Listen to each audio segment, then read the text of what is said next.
Hey everyone, welcome to Crash Chords Autographs. This episode's going to be a little different because I put out a poll on my Twitter and my Facebook, I'd say maybe in November. I think it was in November, seeing if my listeners would be interested in me doing a highlights of 2018 episode. Essentially just discussing highs for me, my favorite stuff, some standout moments, and then wrapping it all up with thank yous for the year and just in general for people that I'm really appreciative of. So my Patreon shout-outs are in my thank yous, and they'll come later because I'm truly thankful for them, the ones who have paid for said shout-out. And a shout-out actually to all of my patrons, even the ones that I won't mention on the air, because you're still contributing something and you're still getting access to the additional things that I'm providing, but you're just not at the shout-out tier. I see you and I appreciate you as well.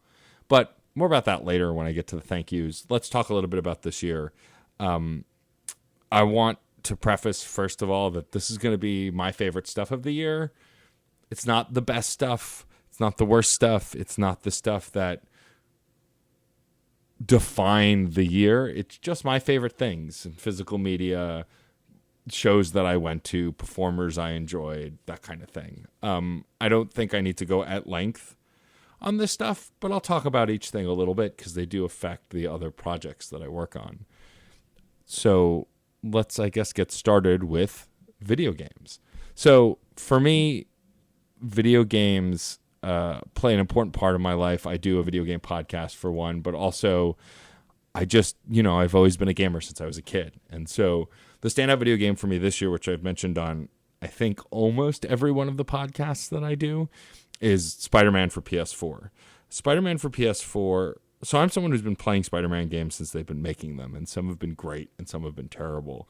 But Spider-Man on PS4 was the first Spider-Man game that felt wholly unique.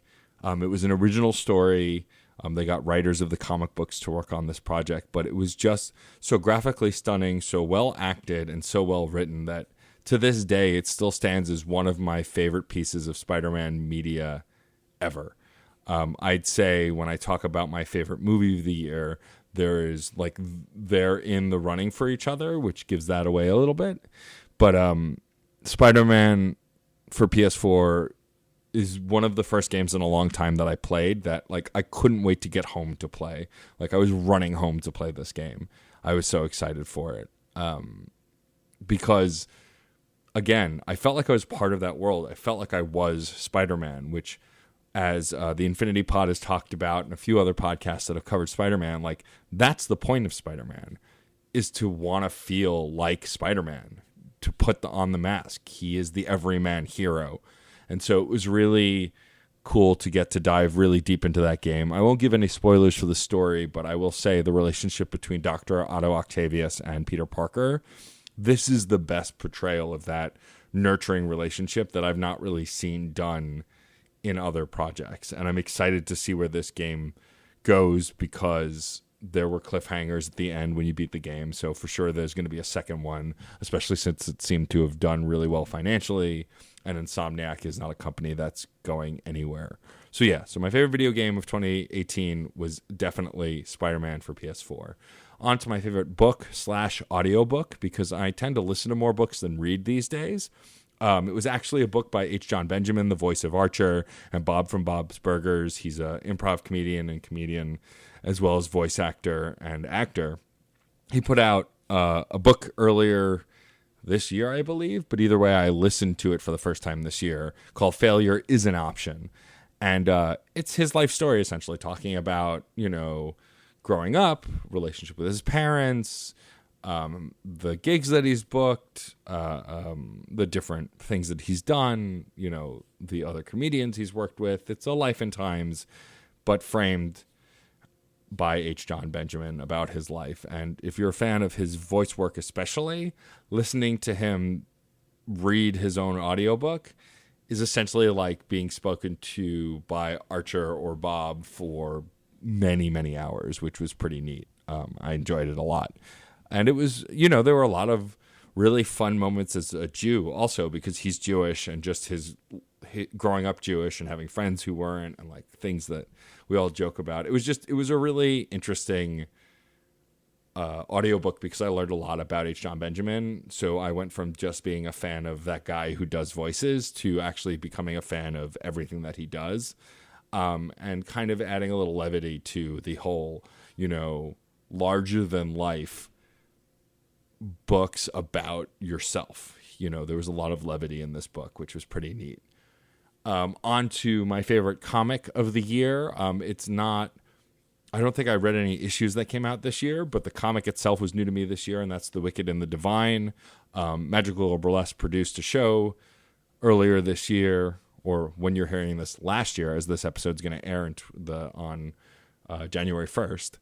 But I'd never read it before, and so Betty Brash lent me several anthologies of the earlier comics, and I fell in love with it. For those who don't know The Wicked and the Divine, and don't at me if I get the description a little wrong, diehard fans, but essentially it's about these gods are reincarnated in the body of mortals who then use the powers of those gods to become pop superstars for a period of time, among other things. And there's a battle and a war waged amongst them. Certain deities die, which spur others to fight and speak up. And it's a really interesting mix of drama and action and, even fandom of music and some other things. Like, there are certain characters who are definitely inspired by modern pop stars, your Rihanna, your Kanye West, your My Chemical Romance. Like, there are definitely heavy music influences drawn and written to this comic, which I thought was really interesting. I ended up identifying, not because I like him, quite the opposite, because I hate him because he's a terrible person, but I love the character of Woden because, A, he's like a Daft Punk ripoff, and I, as a DJ, gravitated towards that, but also I really like characters who are shit because they are perfect examples of how not to be. I don't idolize Woden in any way. I think he's a terrible person and a dick, but he's written so well, and the character plays such an integral role to some of the issues of the comic to bring out the betterment of other characters, and to put him down and put him in his place. So I highly recommend it, The Wicked and the Divine. I believe the series is actually ending soon, so you'll have a complete anthology soon to be released, I'm sure. If you have more questions on that comic, tweet at Betty Brash on Twitter because she'll know more than I will. Moving on to my favorite movie of the year. So my favorite movie of the year was a recent shift. It was Black Panther for a while, but I just recently saw Spider-Man Into the Spider-Verse, and that is easily hands down my favorite movie of the year and my favorite Spider-Man feature film. Again, I think it's neck and neck with Spider-Man for PS4 as best Spider-Man media ever. But that said, it's apples and oranges at the end of the day, and I loved Spider-Man Into the Spider-Verse. From the music to the art style to the voice acting, the character development, the villains in this movie had heart, and they weren't just these foils for the heroes, but like both Kingpin and Dr. Octavius are both characters who want something and have desires and that are people, which was really cool to see because you don't see it a lot in modern comic book movies. It's the biggest problem the MCU has as a whole is while the movies are really great, the villains are fairly one-dimensional and are just there to like spur on the hero, which is okay, but I want kind of more complex writing from that kind of stuff. The soundtrack is unbelievable. The song Sunflower by Post Malone is always stuck in my head now. The way a lot of the music is presented in the movie is really done very well. All of the character development is brilliant, from the main characters, the hero cast, the villain cast, to the secondary characters, like the families of all the characters and the secondary tier of villains. All like there was never a character featured in the film that you thought, why are we spending time with this person? You always wanted to know more and learn more. and the tongue-in-cheek way they handled the origin stories in this, because there were so many characters, I think is the way movies should handle origin stories going forward, especially if you're writing into the framework of a comedy, which at its core is what this movie was. Also, props to Sony for finally figuring out how to create their own cinematic universe, which now exists. Now, if they want to make a movie about Noir Spider-Man or Penny Parker or Spider-Ham, or go back to Peter B. Parker of, I believe that's the 616, the main Marvel timeline or universe, as it were. Like, they could do any of those characters, or another movie with Miles or Spider-Gwen. Like, all of the characters were so well developed and well explored in such a short amount of time that they could easily spin it off into whatever movie they wanted. Also, this was, I think, a 2-hour movie, but I never felt it drag. And even though it was so dense, and it is a very dense movie, there was never a moment where I was going, I'm bored, or I don't care, or, can we get to the next part? I was enthralled from moment of start to moment to finish. Again, I don't really want to spoil anything, so I don't want to go into major plot details. I will say there is a post-credit scene that, if you're a fan of internet silliness, you'll really dig the post-credit scene. It's not integral to the bigger universe. It's just a funny meme moment, and also has one of my favorite Stan Lee cameos, because it felt like a true moment of Stan Lee in that movie, and I'm so glad that he got to do a cameo in the picture before he passed. So, Into the Spider-Verse, Spider-Man, if you haven't seen it, go see it right now. I believe me and my co-host Rachel Shank yelled at you on Screen Snark to go see it. Well, I'm yelling at you here on my own. Go see that movie. Even if you're not a comic book fan, because it's a genuinely funny movie, and I feel like it's really approachable, especially if it's your first piece of Spider-Man media. Like, they really get into the origin without spending too much time on it. So I think it's really a great entry level for Spider-Man fans as well. And I just want Miles Morales in everything all the time. Bring him to the MCU. Put him in Avengers. I love you, Tom Holland, but I want more Miles Morales in my media. All right, on to my favorite TV show of 2018, The Good Place. If you follow me on Twitter at all, I retweet memes and GIFs of this show constantly. It's one of the smartest shows on TV. It's another show created by Mike Schur. If that name is familiar to you, it's because he also created Brooklyn Nine-Nine. He created Parks and Rec, the American version of The Office. Like, this guy knows his sitcom, I guess. Considered a sitcom, his primetime TV. And this show is funny and introspective and thought-provoking. The cast is incredible. All the memes going around about the 4 main cast members and This Is Why I'm Bi, like, totally relatable. I share that whenever I see it. But seriously, it's some of the best writing on TV ever, I'd say. And if you've ever thought at all about why you're here and what comes next, it's the perfect show for that, because it's designed in a way to poke fun at and also get you thinking about philosophy without, I'd say, being too heavy-handed. Like, there's a lot of philosophy in it, but they're not beating you over the head with it. They're creating a digestible medium for you to take it in and get you thinking about being good to each other and what it means to be good and how do we do better, how do we change, how do we improve. And all the characters are phenomenal.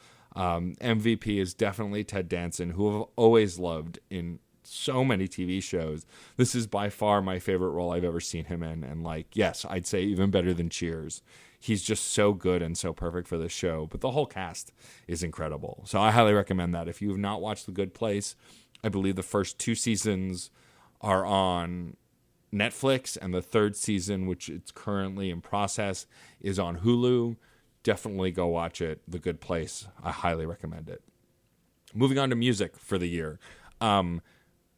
So my favorite album is usually hand in hand with one of the best albums of the year. I used to do a music podcast called the Crash Course Podcast, which we still have well over 200 episodes of on crashchords.com. So if you ever wanted to listen to three dudes review music and analyze it to its core and break it down track by track, I still highly recommend it. There are so many great episodes. We had a ton of phenomenal guests who brought great music as well. But so I've always looked at my favorite album of the year a little differently for that show, because I would always pick something that was just the best. But because this is my favorite stuff, this is way more low key and relaxed, I'm just picking the album I listened to the most this year, which is Pray for the Wicked by Panic at the Disco. Panic at the Disco is a band that I didn't really listen to a lot of their old stuff. I knew 9 in the Afternoon, but I didn't really know those old records. Shout out to my friend Alyssa, Alyssa Nooner, who introduced me to the early stuff by them, but I didn't really listen to a ton of their music. It wasn't until Death of a Bachelor, which is the album before their current album, the one that's my favorite of the year, came out. And then I listened to that. I brought that album onto Crash Chords. We reviewed it, and my co-host didn't really dig it, but I did. It was a ton of, candy sweet, digestible pop tracks that were just really fun to sing along to and to dance to and to just groove to, and I really dug it. And then I got to see them live. They opened for Weezer last year, I think it was, 2 years ago now.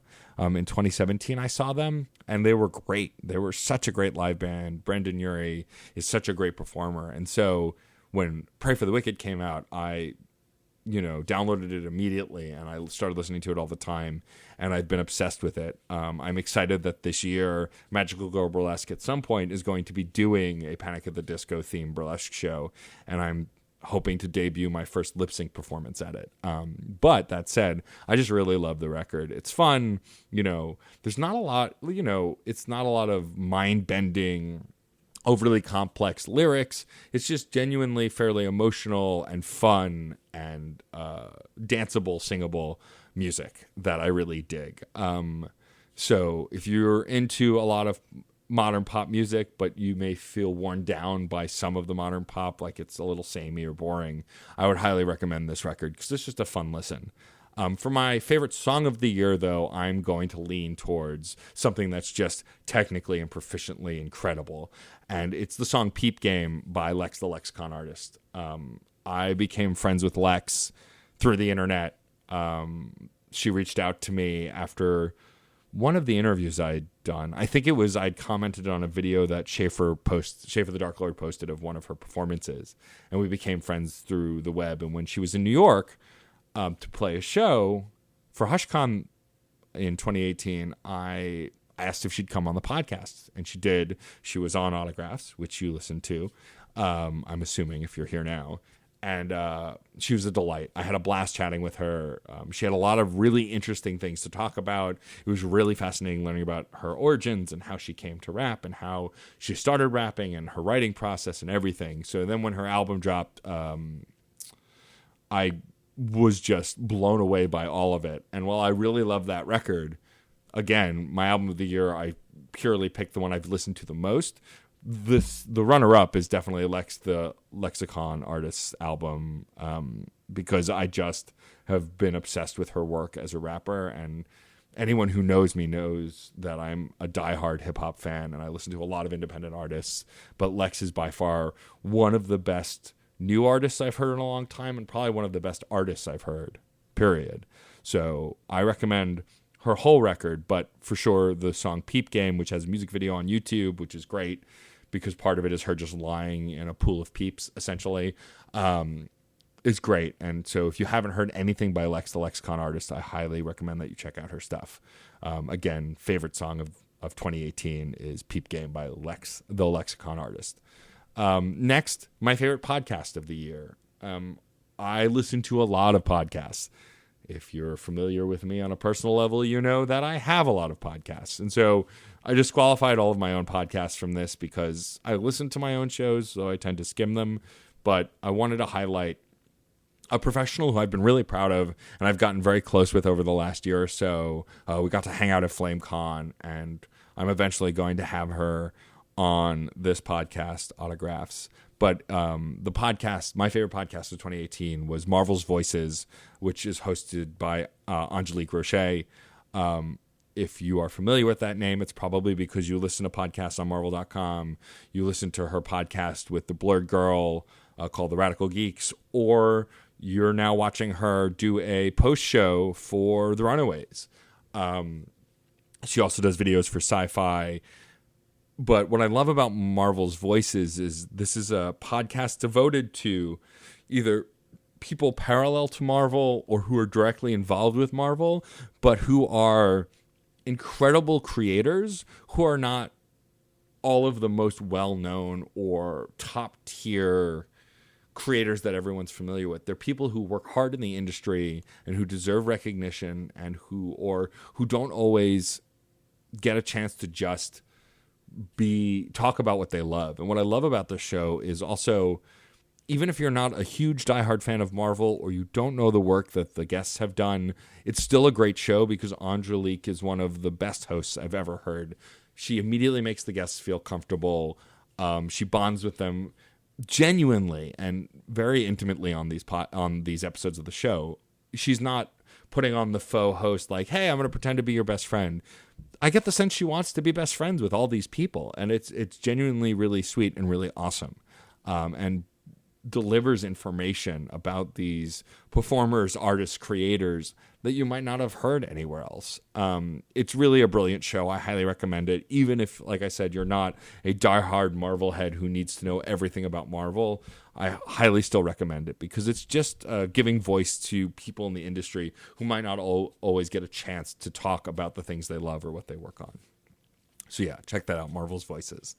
All right. We're getting towards the end of the list. I've only got a couple other things. The next is I wanted to highlight my favorite burlesque performer of the year. I work with a lot of talented burlesque performers who do incredible and brilliant, mind-blowing work. And I'm going to thank a lot of them in my thank yous at the end of the episode. But the one performer who I've only really started to get close with this year because we were in a lot of shows together or because I was hosting and she was performing or kittening, or I was just going to a show, or I was DJing the show and she was performing. We got to spend a lot of time together, and I've been blown away time after time with every act that she does, and that's Holly Ween. If you're local to New York or New Jersey, which is where she hails from, Holly Ween creates some of the most brilliant and nerdy acts I've ever seen. She has a Kodos act. Yes, the alien from Simpsons. She has a Alien Queen act from the Alien movies.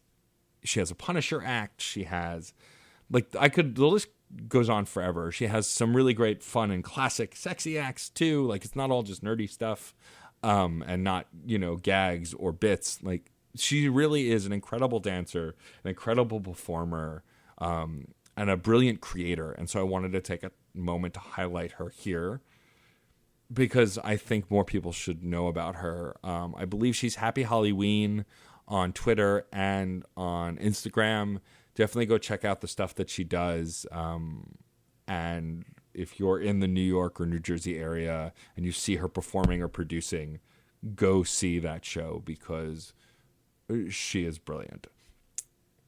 Then my last favorite of my favorite stuff of 2018 is my favorite burlesque show. This one I'm a little biased because I've had the pleasure for the first full year, more or less, of producing shows for Magical Girl Burlesque. I was originally just a DJ and a host, but I've become part of the production team, and I got to pull off a show this year that I never would thought possible. Me and Mary Sin have been joking about doing a Scrubs burlesque show for years and years, and I know that when she was in, not Original Sin, but one of her other, Epic Win Burlesque, when she was a part of Epic Win Burlesque, her and Nelson Lugo joked about the same thing. Nelson even created a gag poster for it at one point. It was an April Fool's joke. But me and Mary Sin have both been really passionate about, this show, because we both love it, but also the source material. Like, just doing a show based on Scrubs seemed impossible and hilarious. And what's even better is this past year, we did it. I hosted as JD. I recorded VO for the introductions for all the acts so I could look to the sky like I'm imagining in my mind what the acts would be. We had incredible performers do incredible acts for a whole variety of characters from the show.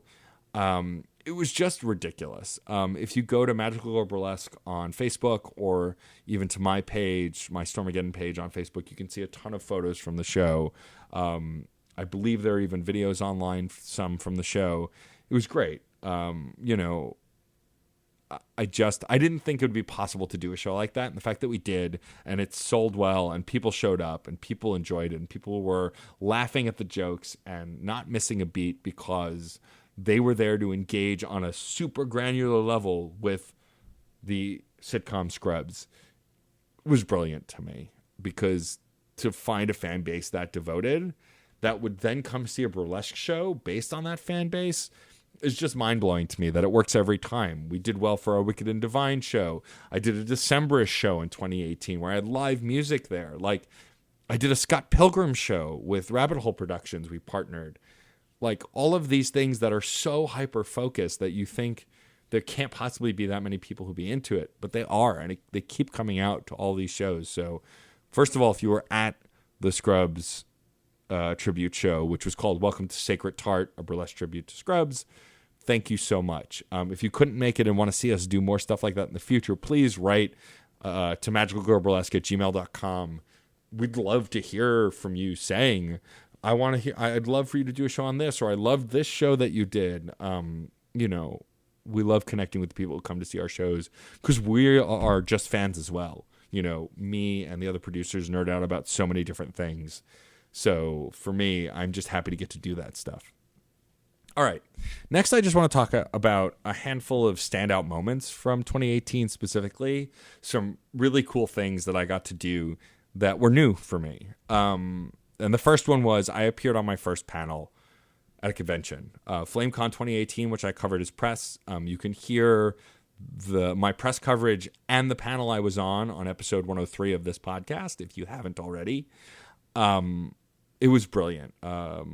Big thank you to Brian Olson, who coordinated the panel, which was called Doctor Who Queered, which was, talking about queerness in Doctor Who. And it was so much fun to do. We had a ton of great questions. The crowd there, at the panel, while they weren't large, they were definitely enthusiastic and engaged. We had no shortage of questions. We still had to cut our time because, so many people wanted to ask and we only had so much time. So it was really great. It was really fun. The presenters were really great. Rachel, who was also on the panel with me, was really great. I really had a blast doing it. I'm hoping to cover more conventions. If you're hearing this, in 6 days, I will be at MagFest. I will be at MagFest 2019, which is something I've been wanting to do for a while. I'll be there with the rest of the folks from Certain Point of View, which I'll talk about more in a little bit. But if you want to catch me at a con, go to that. And I'll also be at Dark Side of the Con in 2019, which is in March. I'll be there with Reignite as well as doing some other stuff at the convention. Please come and say hi. I would love to meet you in person if I haven't and you're a listener. It'd be awesome. But yeah, so it was really cool to do my first panel. And I hope to do many, many more, maybe even do some that I organize myself. The next big thing that happened in 2018 is I launched 2 brand new podcasts, but I did not do it by myself. I launched Reignite, which is a Mass Effect podcast that I do bi-weekly with MJ Bradley Lestrange. This has been a passion project for a long time that we've wanted to do, and we finally got to release it. If you're not familiar with the show, it is a episode by episode breakdown of all of the Mass Effect games. We're just about wrapped up on the first Mass Effect game. We're coming towards the end of that, but we play a part of the game and then we talk about it on the podcast, going over why we made the choices that we made, how that affects us as people, what does that say about us in society. We try and really get really deep into the mentality of why we make the choices that we do and how that affects us and the game as we were trying to play our characters as true to ourselves as possible. So that's really great. That launched over the summer. And then within the same week, I launched Screen Snark, which is a movie podcast. As Rachel likes to say, it's for the movies in our eyes, on our minds, and in our hearts. It's a movie podcast for movie lovers by movie lovers that I host with the incredible Rachel Quirky Shank. And we bring a guest every week. We talk about movies. The show starts with us talking about the most recent movie each of us has seen. Then we talk a little bit about the guest and how movies and film in general have influenced their careers. And then we talk about the stuff that they work on. It's been really great. We've had incredible guests like Patrick H. Willems, Chuck Collins, Victor Devon, so many more that I'm blanking on the names of. But we're going to be releasing our 10th episode very soon after. So if you're hearing this, then the following week will be our 10th episode, and we're very excited. We're in the double digits now. I'm looking forward to doing way more of that and with that podcast in the new year, as well as Reignite. So that's been really great. This year, 2 podcasts that I work on joined the fun and game. Blah, blah, blah. I'm not going to edit that out because why would I? 2 podcasts that I work on joined the Certain POV family. This is a podcast network run by Ben Milton and Addie Thomas. It has several other podcasts in it, but both Reignite and Fun and Games both joined the network this year. Fun and Games had run for a little while before it joined, but Reignite, pretty much after episode 1, they reached out and asked if we would join the network, and we did.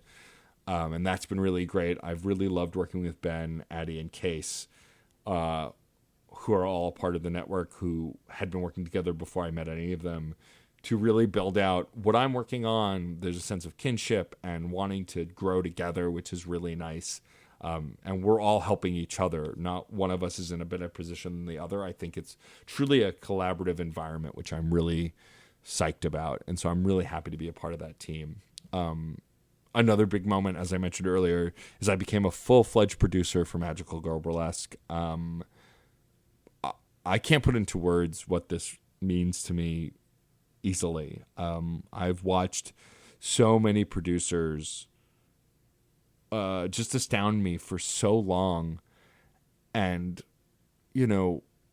really, I learned a lot from a lot of different people.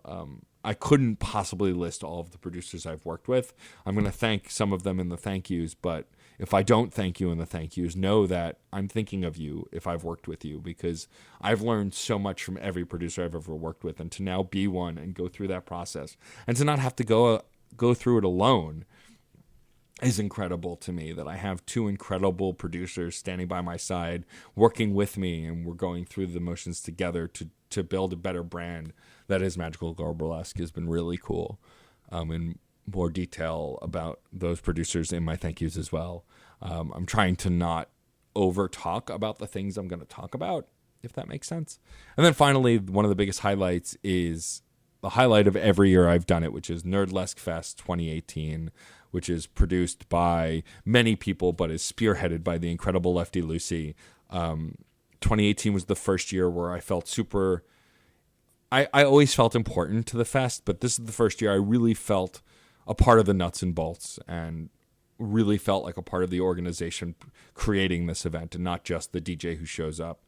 They've done nothing but awesome things to help promote me. It's been really cool. The producers and staff of the show were guests on the podcast. 3 of them, Anya Keister, Heart Crimson, and Lefty Lucy, were all guests on the podcast together to talk about last year's Nerdlesque Fest, and I'm hoping to do it again for the 2019 one, which will be in April of 2019, which I am still the official DJ of. I've never been the official DJ of any festival, and so now I am. I'm the official DJ of the Nerdlesque Festival, and I'm incredibly honored and humbled. It's a blast every year. They have great classes and great shows and great mixers, and it's just a fun time, and it's going to be at Coney Island again. It was at Coney Island for the first time in 2018, and it's going to be there again in 2019.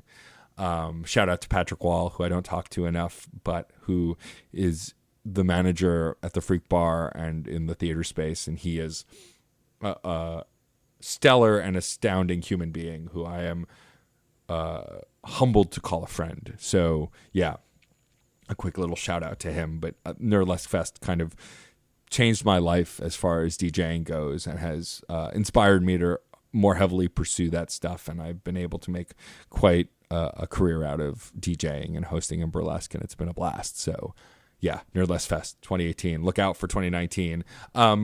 One thing that I just remembered also, Tasselmania 2 happened in 2018, and that was great. I love being a part of this stupid wrestling-themed burlesque show, and I mean stupid with the utmost respect and love. Bunny Buxom does incredible work to make this show happen, and Schaefer the Dark Lord is no slouch either. Rabbit Hole Productions, I love them. They're one of the production companies close to my heart that helped build my career, and I'm excited that we're doing Tasselmania 3 in 2019, but that was one of the most fun burlesque shows I've ever DJ'd, ever, was Tasselmania 2018, so looking forward to the 2019 installment. Lots of surprises there. And so, yeah, I think this episode might end up being a little on the shorter side because I don't want to drag it out, but I do have some very heartfelt and specific thank yous that I will try and get through quickly. First and foremost, I want to thank anyone listening to this podcast. If I don't mention your name specifically, but you're a listener, I cherish you more than I could ever possibly explain. You're the reason I get to do this. You know, like I mentioned, my patrons earlier who are contributing at patreon.com/Stormageddon. If you give any level of donation there, whether it's $1, $3, $5, $10, whatever it is, that helps and means the world to me. But even if you're not paying into my Patreon and you're just subscribed to my show, or just listen to the occasional episode, or listen because there's a guest you liked, thank you. I want to grow this show. I want it to be my bread and butter because I've always been fascinated with talking head interview podcasts, and I love that I get to do one now. But none of this, I'd just be talking to myself or just the guest if it weren't for the listeners. So thank you. If you were a guest in 2018, I can't possibly remember every guest to thank, but if you were a guest in this past year or the years before, thank you. Thank you for taking my show seriously enough to want to chat with me. Thank you for sharing it. Thank you even if you didn't share it. Just thank you for being there. You know, getting to chat with all of these different people in the arts is really wonderful, and I love doing it. And so thank you if you were a guest. Now we're going to shift into more specific thank yous. First and foremost, I want to thank Steve Nagel and John Sanders. They were my co-hosts on the now on hiatus Crash Chords podcast. Steve built the layout for the website. Steve edited all of the shows for such a long time. And even though he doesn't anymore, he still fields my questions last minute when I need things. And John has been the money and motivation for Crash Chords as a website for so long. He whatever it took to get this thing rolling and to get stuff done and get stuff made, he was emphatic and enthusiastic, and I can never thank him enough. But to both of them, I miss doing a show with them. I hope someday we'll work on another project together. But none of this would be possible. Autographs would just be a thought and a memory if it weren't for the preceding Crash Chords podcast, which inspired me to go off and then try stuff on my own as well. So thank you to the two of you. Next, I want to thank my spouse, Sarah Storm. Every day she inspires me to work harder and do more. You know, I mean, I love her. She's my wife. I wouldn't be able to do anything that I do without her. Without her in my corner, I wouldn't be able to function as a human. She constantly pushes me and drives me to do more. You know, she's just existing. She's a constant inspiration for me, but also the time we spend together, I cherish every single millisecond of, and would never be able to do what I do right now without her. So thank you. Next, I want to thank my co-producers at Magical Girl Burlesque, Raina St. Clair and Betty Brash, who were both guests on the podcast this year, had been guests on the podcast previously with now retired Paige Literati. Raina and Betty have become my best friends. You know, I love producing burlesque shows with them, but I also love sitting around and nerding out with them about the kinds of things we want to try and do. This past year, I didn't mention it on the show until now, but we did a Futurama-themed burlesque show with a script. And I managed to memorize half the lines. But it was incredible. And, we did that. Our sheer force of will, along with our incredible cast and our co-producers and the writer and, all of the people we worked with, made all of that stuff happen. We did burlesque show after burlesque show for an entire year at several venues. And win, lose, or draw, we kept doing it and continue to do it in 2019. So Thank you both for letting me be a part of this ridiculous group of humans that we call the Magical Girl Burlesque core and troupe. Next, I want to thank the members of Certain Point of View Media: Ben Milton, Addie Thomas, Case Aiken, Jeff Moonen, and MJ Bradley Lestrange.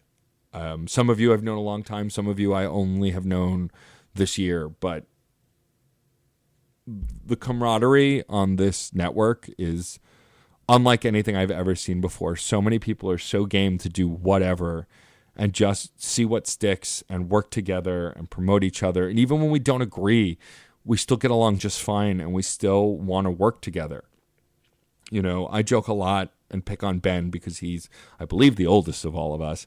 But he really is a father figure in the best way to this network, but he cares so passionately about the stuff that he works on and wants nothing but to see all of us succeed and grow and do better. And I can never thank him enough for the confidence he's given me to continue to work and build on the things that I've been doing. But the whole network has been great, you know, being featured on other podcasts, accepting the podcasts that I work on into the network. It's all been beautiful, and I can't thank CPOV enough. If you're not listening to all the podcasts on the Certain Point of View network, you should definitely go subscribe, certainpov.com. All the podcasts are listed there. Go check them out. Next, I want to thank my partner in crime on Screen Snark, Rachel Quirky Schenk. I've known Rachel for a long time under alter egos and superheroism, as it were, from being in bands to being a comedy musician solo to being a burlesque performer to being an actress to being an incredible whirlwind who continues to motivate me to do better and, more importantly, makes me laugh. Screen Snark was her idea. She wanted to work on a movie-themed podcast. It almost died in the water. And she reached out to me this past year, and said, hey, I want to try this again. And I really want to do it this time. We let it fall to the wayside, but I really want to make it happen. What do we have to do? And, you know, it was definitely her motivation that made it happen because I wanted to do it, but I also felt overwhelmed. And she took the reins. And now we're almost 10 episodes into that beautiful, ridiculous, silly, fun podcast. So thank you, Rachel, for inspiring me to expand beyond my own limitations and driving me to do this incredible show that I'm now so thankful to have with you. The next thank you are to Bunny Buxom, the creator and producer of Rabbit Hole Productions, and her incredible partner, Schaefer the Dark Lord. I'm someone who started as a fan of both these people, Bunny as a performer and Schaefer as a performer, and now I'm very lucky to call them friends. You know, the last year or so hasn't been really easy for Bunny, but she constantly, well, first of all, I'll do anything I can to help her, but also she constantly reaches out to still support me and include me in the things she's working on, even if, you know, she has other things she should be worrying about concentrating on working on. She always has looked out for me, always. And I will never stop being thankful for that. And I'm so excited to be stepping back into the ring with you for Tasselmania 3 in this new year. But thank you so much, Bunny and Schaefer, for, you know, getting my jokes, laughing with me, crying with me, and wanting to involve me. Thank you for being a part of and helping make happen our Scott Pilgrim show last year. Schaefer, you were an incredible host, and you'll always be the Gideon to my Scott. So thank you both. Next, I want to thank Anya Keister and Z Perry. Anya Keister is a producer who I knew from a distance for so long, and within the last year have become so close of friends with, that we make very inappropriate jokes to each other and make ridiculous meme-related jokes. We pick on each other. We joke around. I'm so thankful for her friendship above and beyond anything else, but the fact that she continues to support, want to be a part of, and engage in all the things that I work on is incredible. And, you know, Z, you are easily the smartest person in any room I'm in with you, but all you want to do is let people feel welcome and include people and talk to people and just be a part of those moments you're in. And the both of you have been so kind and supportive to me and Sarah over the years, and to me specifically, both in the burlesque community and outside of it. I can never stop thanking you for everything that you've done for me and for being my friends. Next, on to another producing duo, Mo Chismo and Petite Renard. I am now the official DJ of Metropolis Burlesque. Since Petite Renard had the tiniest of itty bittiest ideas to create her own production company for burlesque and do a BoJack Horseman show, she knew how much I loved the show and wanted me involved no matter what. And I got to be Todd in 2 of the 3 shows that she's done now for BoJack Horseman. But the fact that I'm your first thought to DJ always, without a doubt, without hesitation, really means the world to me. And that the 2 of you want to include me in every show and want me to be a part of it. And not just be at the show DJing, but be a part of the show and be involved. I can never thank you enough for. And I'm looking forward to working with you throughout all of 2019, as I did through most of 2018. So thank you for that. Next, I'm putting these 2 together because, I mean, they are a pair for sure, which is Victor Devon and Jason Ramos. First, Jason Ramos, the proprietor of Rock Bar in NYC. He just, since the first time I ever set foot in that bar as a door person for White Elephant Burlesque, he treated me like a regular and one of the family in that place. He was so welcoming and so kind. And I've gotten to become friends with him over the year, just being in that bar as much as I have. And so thank you, Jason, for always making me feel welcome, chatting with me, and welcoming me into that space, which is yours. And of course, as I mentioned earlier, Victor Devon, the producer of White Elephant Burlesque and Wee Boylesque and all these other shows. Victor is easily one of the most hardworking people in burlesque. And what's a crime to me is that there are so many people who probably don't even know he exists. He easily is one of the most supportive, caring, and passionate individuals I've ever met. This past year, he launched a podcast. He launched new shows that didn't last. He continues to produce shows that kick ass. He's still working on new projects always, all the time. But even more importantly than all that, I can call him a friend. I've gotten so close with Victor over the year, you know, just being a part of the burlesque community and just spending time with him. And he continues to hire me to host his shows or to DJ his shows. And I'm super humbled and thankful for that. But I don't think I would have Victor Devon and Bunny Buxom, amongst many other people, but especially this past year, are the reasons I believe I can do what I can do. There are other people too, but the 2 of them are 2 of the most important people in my life, and especially in the burlesque community, and I can't thank them enough. I want to thank all of the members of Sin Factory who helped make the Scrubs Burlesque show happen. Without them, without Mary Sin, Johnny Caligula, Dick Move, and Sarah Tops, that show would have never happened. And, you know, again, as I said earlier, it's the highlight of my year when it comes to burlesque. So I can't thank them enough for helping make that happen. A very special thank you to Brian Olson. As I said earlier, it's because of him I got to appear on my first panel at a convention, and I'm hoping to go and be a part of many, many others. I want to thank also 2 of my best friends, Katie Bug and Robert Prine. The 2 of you keep me sane, keep me and my spouse sane. Your companionship, the value of it, I could not ever measure. Robert, because of you and Sarah, I got to make a reality of a burlesque show dedicated to a band with live music interstitials between each set. I can never thank you enough for that. It was an incredible show, but the 2 of you keep me grounded, constantly support me, and even though I don't get to see you as nearly as much as I would love to, every time I do see you and I get to talk to you, it recharges me and reinvigorates me in a way that I can't possibly explain. And then my last 2 thank yous are just my two Patreon patrons who get shout outs on every show, who I hadn't mentioned already, like MJ and Robert, which are Rob Starobin and Robert Tremarco.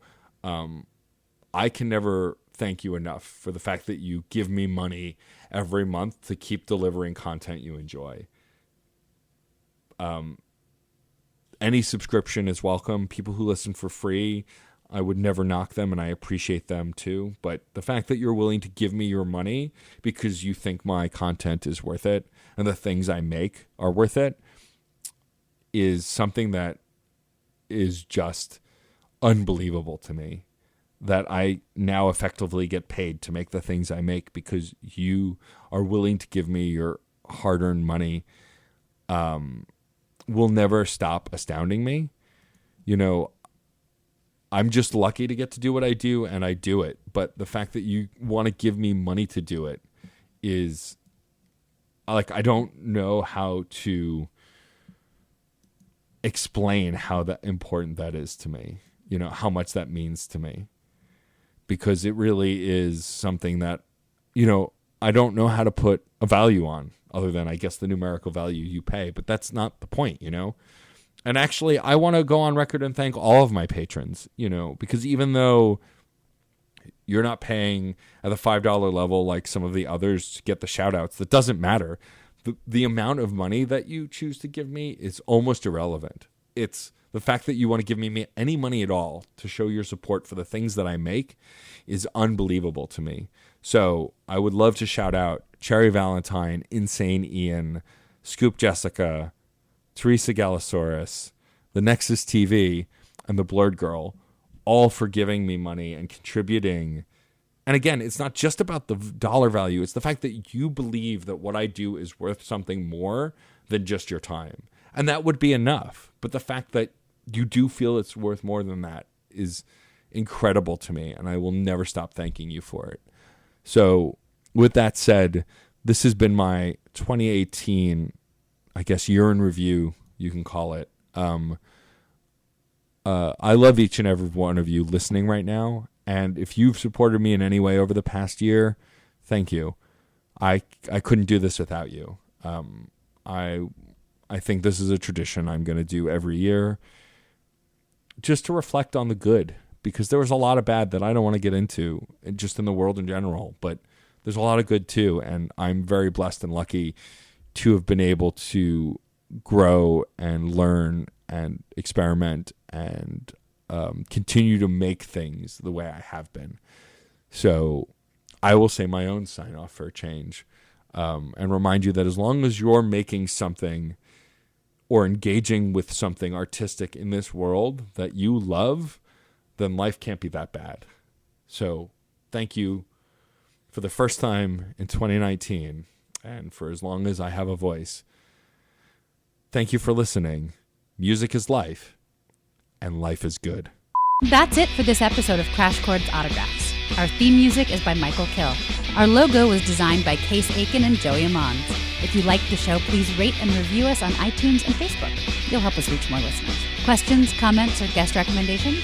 Email matt.storm@crashchords.com or hit us up on Twitter @CrashChordsWeb. Thanks for listening. Hi, this is Victor Devon, and I am the host of We Burlesque, the podcast. Every Monday, I talk to fabulous denizens of nightlife, including burlesque performers, both seasoned and new to the form, drag performers, performance artists, DJs, and artists who make up their respective scenes. You can find us on Spotify, Apple Podcasts, Stitcher, and more. Please visit WeBurlesque.com to check out episode recaps and see all the formats available. And remember that music is life. Life is good.